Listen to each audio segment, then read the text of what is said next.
সংগ্রামী যৌথ মঞ্চের যে অনশন মঞ্চ চলছে সেখানে আপনাদের সকলকে স্বাগত জানাচ্ছি। আপনারা সকলেই দেখেছিলেন যে বিগত 30 দিন থেকে অনশনে থাকার ফলে গতকালকে শরীর অসুস্থ হয়ে আমাদের সাথী সুনীত কুমার নায়ক মহাশয় তিনি হসপিটালে ভর্তি হয়েছিলেন। তার শারীরিক কন্ডিশন এতটাই খারাপ হয়ে যায় যে তাকে হাসপাতালে তৈরি করে নিয়ে যেতে হয় দ্রুত চিকিৎসার জন্য। তখন আমরা কোনো সরকারি হসপিটালে নিয়ে যাইনি, যেহেতু সেখানে প্রচুর ভিড় থাকে, ডাক্তারের সংখ্যা খুব কম, সেই কারণের জন্য চিকিৎসা পেতে যাতে দেরি না হয় আমরা শহরের এক বেসরকারি নার্সিংহোমে আমরা ভর্তি করেছিলাম। বিভিন্ন রকম চিকিৎসার পরে আজকে তাকে আমরা রিলিজ করিয়ে নিয়ে এসেছি, তাকে ছেড়েছে হসপিটাল।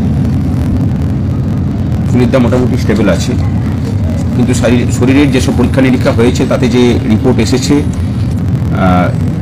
তার পরিপ্রেক্ষিতে আমরা সিদ্ধান্ত নিয়েছি যে ওনার স্বাস্থ্যের কারণে এই সংগ্রামে ওনার যে ভূমিকা ভবিষ্যতে পালন করতে হবে তার কথা ভেবে, ওনার পরিবারের কথা ভেবে ওনাকে আমরা আর অনশন চালাতে দিতে রাজি নই।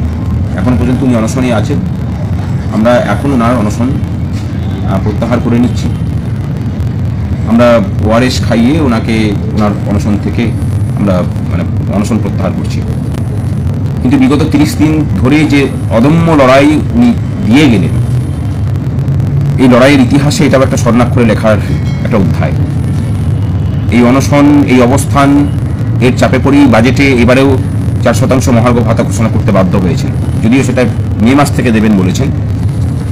কিন্তু আমরা মনে করি যে এই অনশন না হলে, এই ধর্মঘটের ডাক না দিলে পরে সেটা কোনো কিছু সম্ভব হতো না। অনশন এখনও চলছে, শুভঙ্কর বসে আছে। সুনীতদারও আগে 31 দিনের অনশন হলে 31 দিনের মাথায় সুনীতদা অনশন ভঙ্গ করছেন। শুভঙ্কর এখনো চালিয়ে যাচ্ছে, পাশে আমাদের প্রশান্ত বসেছে। আপনাদের সকলের সক্রিয় যোগদান প্রয়োজন। সকলের সক্রিয় যোগদানে আগামী 22 তারিখের যে কর্মবিরতি, সেই কর্মবিরতি সফল করতে হবে আপনাদেরকে। এই একটা বছর পরে এসে আর আবদার নয়, এটা আপনাদের কাছে দাবি বলতে পারি। 3 তারিখের যে জমায়েত, সেই জমায়েত যেন মহাসমাবেশে পরিণত হয়। শহীদ মিনার ময়দান বলুন বা রাসমণি রোড, যেন লোক ধরার জায়গা না থাকে, তার দায়িত্ব কিন্তু আপনাদের সকলকে নিতে হবে। এবং 6 এবং 7 তারিখ রাজ্যের সমস্ত দপ্তরে সর্বাঙ্গীন ধর্মঘট পালিত হোক, করতেই হবে। 727টা ঘন্টা অনশন করে থাকা, শুধুমাত্র কর্মচারীদের দিয়ে নয়, তার সাথে কি অন্য কোনো বিষয় ছিল যা আপনাকে এতদিন থেকে এই লড়াইকে চালিয়ে নিয়ে যাওয়ার অনুপ্রেরণা যোগালো? যোগ্যতার ভিত্তিতে যে নিয়োগ, স্বচ্ছভাবে যে নিয়োগ, সেই নিয়োগই হচ্ছে মূল দাবি।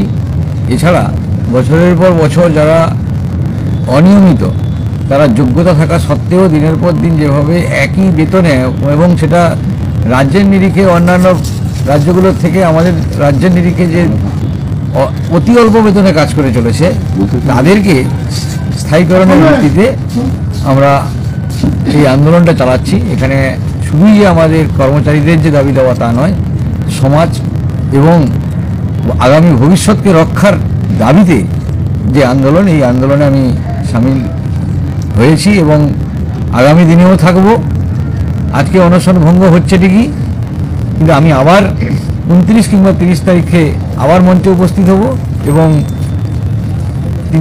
3 তারিখের যে মহা সমাবেশ এবং আগামী 7 তারিখ এবং 6 তারিখ যে ধর্মঘট, সেই ধর্মঘটে সর্বতভাবে অংশগ্রহণ করব, এই অঙ্গীকার করে আজকের অনশন ভঙ্গ করছি। কারণ জেলারও অনেক কাজ আছে, নিজের শারীরিক যে প্যারামিটারগুলো সেগুলো খারাপের দিকে, যে কারণে সংগ্রামী যৌথ মঞ্চ যে আজকে আমার অনশন তোলা নিয়ে যে সিদ্ধান্ত নিয়েছে, সেই সিদ্ধান্তকে আমি মাথা পেতে নিচ্ছি।